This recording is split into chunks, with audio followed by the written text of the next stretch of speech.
কিন্তু আমরা দেখছি যে ইন্ডিয়ান পত্রিকাগুলো তো ভয়ানকভাবে আমাদের সম্পর্কে মানে খুবই অর্কেস্ট্রেটেড ওয়েতে আমাদের সম্পর্কে এক ধরনের ডিসইনফরমেশন ক্যাম্পেইন করছে। এটা তো খুবই আগলি একটা বিষয়। প্রতিদিন আপনার যদি এরকম ইয়ে করতে হয়, হ্যাঁ, কিন্তু আমরা দেখছি যে এটা তো রিলেন্টলেস করেই যাচ্ছে। ইশরাককে শপথ পড়ানোর জন্য প্রজ্ঞাপন জারি করা হয়েছে এবং সেখানে আদালতের রায়ও আছে, কিন্তু আমরা দেখছি যে সেখানে আসলে এখনো শপথ পড়ানো হয়নি। ঈদের আগে এই বিষয়ে আমরা জানতে চেয়েছিলাম, সরকারের পক্ষ থেকে আমরা জেনেছিলাম ঈদের পরে এই বিষয়ে সিদ্ধান্ত হবে। আপনাদের কোনো সিদ্ধান্তে এসেছে কিনা, কবে আমি তো কালকে আসলাম, আমি এই পুরো বিষয়টা কিছু লিগ্যাল এক্সপেক্ট আছে, তো আমার এটা জেনে আমি আপনাকে বলতে পারবো। আমি এখন আজকে এটা কমেন্ট করার মতো মানে আমি লিগ্যাল ইস্যু আছে এখানে অনেকগুলো, আমি লিগ্যাল ইস্যুটা পুরোটা জেনে এগুলোর, আদারওয়াইজ লিগ্যাল ইস্যুতে কমেন্ট করতে গেলে মানে আদালতকে এক ধরনের অবমাননা। কিন্তু এখানে তো আদালতের শপথ না পড়ানোটাই হবে আদালতের অবমাননা, এটা তো আদালতের রায় আছে এবং এখানে এটা ঠিক, কিন্তু আমার লিগ্যাল স্ট্যান্ডিংটা কি আমার একটু জানতে হবে। As a chief adviser press secretary হিসাবে আমি এখানে একটা শব্দ খরচ করাও আমার জন্য এটা চলমান একটি ঘটনা আমরা দেখছি, যেটা একটা ক্রাইসিস এবং ডিসটেন্স অনেক তৈরি করেছিল এই ঘটনাটা। আমি তো বললাম যে বিষয়টা আমার জানতে হবে লিগ্যাল, এটা নিয়ে এখনো পর্যন্ত কথা হয়নি। আমি এর আগের গুলো তো জানতাম, কিন্তু ঈদের পরে তারপরে আমরা 14 তারিখে ফিরলাম, আজকে 15 তারিখ, আমার পুরো জিনিসটা জানা হয়নি। কোনো ধারণা আছে যে আপনারা এটা নিয়ে বসবেন কিনা, কোনো সিদ্ধান্তে আমি বললাম আমি তো বসার কেউ না, যারা বসবেন বা যারা জানাবেন, তারপরে যখন পুরো আমি জানবো যে এই ডিসিশনটা হয়েছে, তখন আমি আপনার সাথে বলতে পারবো যে না এই বিষয়টা আমাদের গভর্নমেন্টের ডিসিশন হচ্ছে এই। ঠিক আছে, আমরা অপেক্ষায় থাকলাম।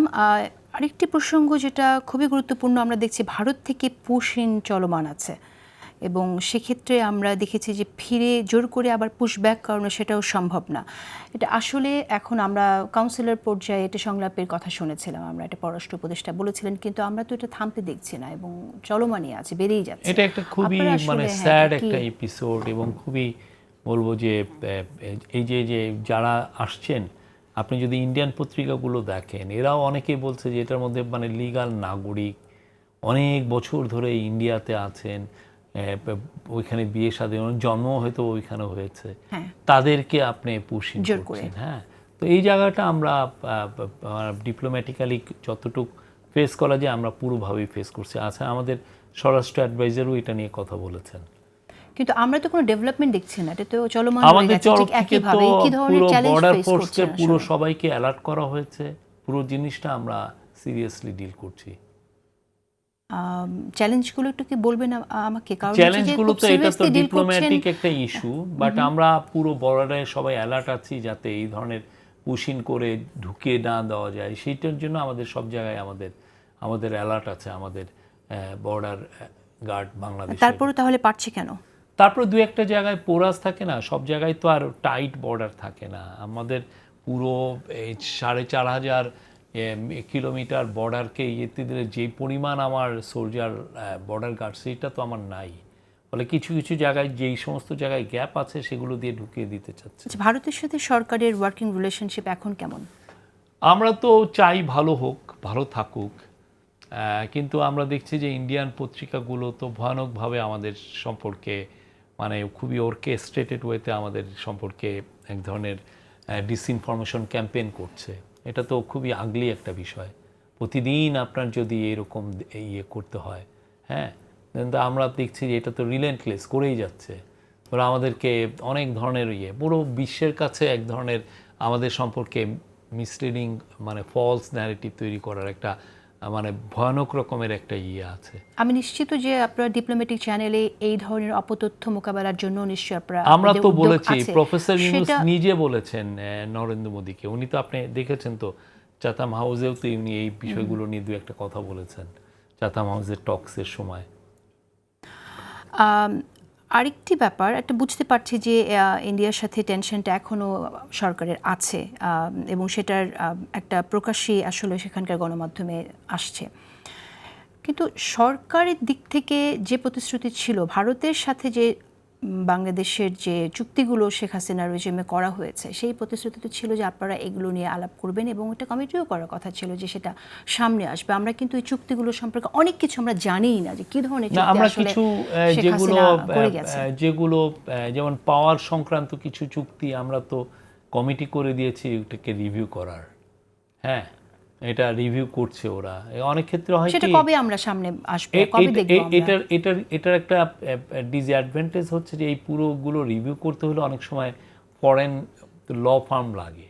আপনি ইচ্ছা করলেই আপনি একটা চুক্তি দেখলেন, দেখে বললেন যে যেমন আদানির সাথে আমাদের একটা চুক্তি হয়েছে, এখন অনেক ধরনের তো রিপোর্ট হয়েছে যে এই, কিন্তু অ্যাজ এ গভর্নমেন্ট যখন এই চুক্তিকে বলবে যে না এই চুক্তিটা এই জায়গায় হচ্ছে, তখন হয় কি তাকে একটা বড় ল ফার্ম যারা এই বিষয়গুলো বুঝে তার থেকে এক ধরনের রিপোর্ট নিতে হয়, তারা এসে আপনাকে অ্যাডভাইস করে যে না এই জায়গায় এইটা হয়েছে। তো আমরা এই কাজগুলো তো করছে আপনি। কিন্তু অ্যাটলিস্ট যে চুক্তিগুলো হয়েছে সবগুলো ডিটেইল চুক্তি, কিছু চুক্তি তো আমরা জানি না, সেগুলো তো সামনে আসতে পারে যে এই চুক্তিগুলো যেমন আছে। আপনি বলেন কি চুক্তিটা আমরা শুনেছি, যেহেতু বলছি আমি গোপন চুক্তি আছে, কিন্তু তার মানে হচ্ছে আমি নিজেও জানি না। আমরা জানতে চাই যে আসলে কি ধরনের চুক্তি ভারতের সাথে বাংলাদেশের আছে। আমরা যেগুলো মনিটরি যেগুলো ইনভলভমেন্ট যেগুলো আছে, যেমন পাওয়ারের ক্ষেত্রে এগুলো প্রত্যেকটা জিনিস অনেকগুলোই আমরা রিভিউ করা হচ্ছে। মানে তার মানে এটা হচ্ছে পাওয়ারের ক্ষেত্রে। আপনি কি তাহলে মনে করেন যে এমন কোনো চুক্তি করা হয়নি যেটা আমরা জানি না, এটাই বলতে চাইছেন আপনি? দেখেন, একটা গভর্নমেন্ট তো সবগুলোই জানে, ঠিক না? সবগুলোই সে কোনোভাবে দেখে। হ্যাঁ, প্রত্যেকটা জিনিসই সে লুক আফটার করে যে কি কোথায় কোথায় আছে। এগুলোর ক্ষেত্রে অনেক সময় যেটা হয় যে বাইলেটারালি এগোতে হয়, বলতে হয় যে এই চুক্তিটা এই জায়গাটা আমাদের একটা অবজারভেশন আছে, কিন্তু এটা সবাই জনসম্মুখে অনেক সময় বলাও যায় না। হ্যাঁ, এটা 1-to-1 থাকে তো অনেক সময়, তা আপনি ইচ্ছা করলেই এটা মাইক দিয়ে তো আর বলার বিষয় না। বাট আমরা আমাদের সময় কোনো দেশবিরোধী কোনো চুক্তি আমরা করছি না। আমরা বাংলাদেশের স্বয়ংসম্পূর্ণতা আনতে চাচ্ছি। যেমন ধরেন ওরা ট্রান্সশিপমেন্ট ফ্যাসিলিটিস ছিল, তারা বন্ধ করে দিয়েছে। আমরা বলছি ওকে, নো প্রবলেম, আমরা আমাদের এয়ারপোর্টগুলোর সক্ষমতা বাড়াতে চাচ্ছি। যে সমস্ত জায়গায় আমাদের ইন্টারভেন করার জায়গায় আমরা সেই সমস্ত জায়গায় ইন্টারভেন করছি, এবং আমাদের কিছু কিছু ক্ষেত্রে এটা একটা ব্লেসিং ইন ডিসগাইজ হয়েছে আর কি।